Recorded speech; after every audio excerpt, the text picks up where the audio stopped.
Hello again, everybody. So today we're talking about the problem of evil, but as you saw on the web page for the course, there are two different versions of the problem of evil. And we're going to start by discussing the logical problem of evil. So roughly, the atheist or somebody who's just inspecting the idea of God, doesn't have to be an atheist, could put forward this argument. He's going to say, well, look, there's clearly evil in the world, and that evil is logically incompatible with the existence of a God who's omnipotent, omniscient, and omnibenevolent. Right? So if we just make two claims, the 3-0 God exists and evil exists, they're saying there's something logically inconsistent in holding both of those claims. Right? And since clearly evil exists, we must reject the idea that God exists. Okay, so let's look at it in a little more detail here. That just gives you an overview.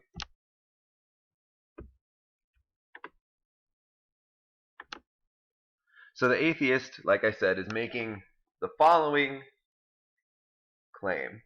The following two claims are inconsistent. God exists and is omnipotent, omniscient, and wholly good. In other words, God exists and is 3-0. And here's the second claim that they think is true. Evil exists. So what are we talking about here when we're discussing inconsistency, right? Because they're making a very important claim. You might not initially think about inconsistency in this way, but here's what follows. So here's what they mean when they're saying those two sentences are inconsistent. If two claims are inconsistent with one another, then they cannot both be true. Thus, if we believe one of the claims is true, the other should be rejected. So to go back to our example, we have two claims here that are inconsistent with one another, at least the atheist claims they're inconsistent. And we know the second claim is true. Evil does exist. We see evil everywhere in the world. Think about that for a second. Right? We see small evils, like the pain we get. So evil can encompass a number of things that you might not always think of as evil, but evil can just count as bad pains, right? So when you stub your toe, that's a bad feeling, and that's an evil. But we also see moral evils, people damaging one another, people attacking one another, hurting one another, lying to each other, right? Those are all types of moral evil. And then people also think that the pain and suffering people go through due to natural disasters counts as a type of evil. So the atheist is going to say, claim 2, we have very good reason to believe that's true. Evil does exist. And so if these two claims truly are inconsistent with one another, then that means we should reject the first claim, that God exists and is 3-0. Right? And so remember, that's because both of these can't be true in the same world if they're inconsistent. Okay, so now you should have a good idea of what inconsistency is. Let's look at an example that's a little bit easier to get a handle on than talking about God. Right? So here's an example of two inconsistent claims. This object is red, this object is non-colored. Hopefully it's clear to you that both of these sentences can't be true in the same world. So we're talking about the same object in both sentences. So this pencil is red and this pencil is non-colored, whatever object you want to put in there. Clearly both can't be true at the same time. So if we believe the object is red, then we have to reject the idea that the object is non-colored. If we think the object is non-colored, then we have to reject the idea that the object is red. So hopefully that makes inconsistency pretty clear to you. If you have two sentences that are inconsistent, then you have to reject one of them. Now, what's important here is that with our object being red or non-colored example, it's absolutely clear that those two sentences are inconsistent with one another. Right? Clearly, no object can be both red and non-colored at the same time. These are clearly inconsistent. Now, somebody who wants to defend the idea that God exists in the same world as evil will have to say that our first two claims although the atheist is saying they're inconsistent, it's not actually the case that they are inconsistent. And so just looking at these two sentences, it's definitely not clear that they're inconsistent, at least not in the same way that the object example shows inconsistency. So the defender of the idea of God existing in the same world as evil is going to say, hey, these two sentences aren't inconsistent. The only way you get inconsistency is if you add some additional claim. Right? So now we can say God exists and is 3-0. We have a second claim, evil exists. And now we have a third claim, a 3-0 God will prevent the existence of any evil whatsoever. And so to go back to our initial argument, excuse me, these two claims aren't clearly inconsistent. We don't know that a 3-0 God would stop all evil. Right? We're making that assumption, though, and it does seem like there's something fishy about a 3-0 God existing and also evil existing. How could an all-good God allow this evil to exist when he has the power and knowledge to stop it?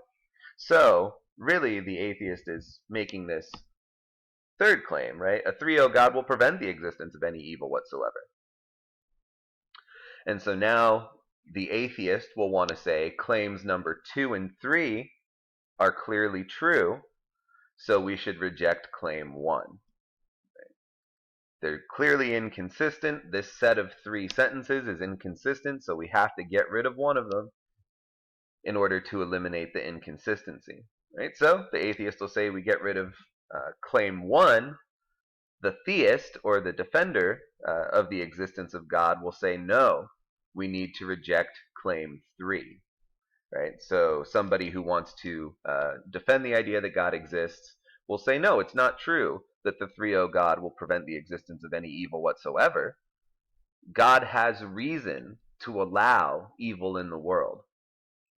Right? So God does have the power to stop all evil,